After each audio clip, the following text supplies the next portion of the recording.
क्या आपने वो हैरान कर देने वाला मुअज्जा सुना है जब बचपन में हजरत गौसे आजम दौड़ते हुए कब्रिस्तान पहुंचे और हंसते हुए पुकारा, भागो ऐ कब्र वालों, वरना मेरे पिताजी तुम्हें भी मार देंगे। और उसी समय कब्रें फट गईं, मृतक बाहर निकल आए। अगर आप जानना चाहते हैं कि यह कैसे हुआ तो पूरा वाकया सुनिए। एक बार की बात है कि बचपन में हजरत अब्दुल कादिर जिलानी मिट्टी के छोटे छोटे पुतले बनाया करते थे। सुबह होते ही आप उन पुतलों के पास जाते, प्यार से झुककर कहते, खम बिइज़्निल्लाह, यानी अल्लाह के हुक्म से उठ जाओ। अल्लाह के हुक्म से वे मिट्टी के पुतले जीवित हो जाते, आपके साथ खेलते और बातें करते। शाम होते ही आप कहते, वापस चले जाओ, और सारे पुतले फिर मिट्टी में बदल जाते। यह करामात कई दिनों तक जारी रही। इसी दौरान गांव में एक छोटा बच्चा मर गया। उसके माता पिता का दिल टूट गया, लेकिन एक उम्मीद बची थी। उन्होंने सोचा, अगर मिट्टी के पुतले आवाज पर उठ सकते हैं तो शायद हमारा बच्चा भी उठ जाए।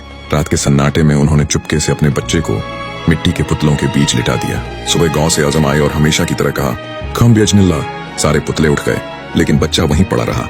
आप मुस्कुराए और कहा, मैं जानता हूँ तुम मेरे बनाए हुए नहीं हो, तुम अल्लाह के बनाए हुए हो, लेकिन मैं तुम्हें भी कहता हूँ, कम बिइज़्निल्लाह। बस यही कहने पर अल्लाह के हुक्म से बच्चा जीवित हो गया।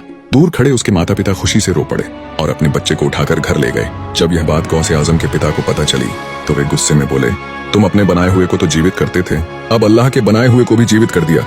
यह कहकर वे लाठी लेकर आपके पीछे दौड़ पड़े। गौसे आजम दौड़ते हुए कब्रिस्तान पहुंचे और हंसते हुए पुकारा, भागो ऐ कब्र वालों, वरना मेरे पिताजी तुम्हें भी मार देंगे।